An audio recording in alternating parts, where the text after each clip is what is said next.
افغانستان میں شدید بارشوں اور سیلاب سے شمالی صوبے بغلان میں اموات کی تعداد 300 ہو گئی۔ اقوام متحدہ کے مطابق بارشوں اور سیلاب سے افغانستان کے شمالی علاقوں میں 1000 سے زائد مکانات تباہ ہوئے ہیں۔ رپورٹ کے مطابق شمالی صوبہ بغلان میں 300 سے زائد افراد جاں بحق اور سینکڑوں لاپتہ ہیں۔ متاثرہ علاقوں میں امدادی کارروائیاں جاری ہیں۔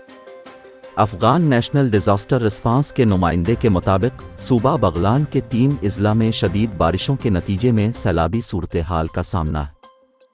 افغان حکومت کا کہنا ہے کہ سیلاب سے متاثرہ علاقوں میں لوگوں کی مدد کی کوشش کی جا رہی ہے۔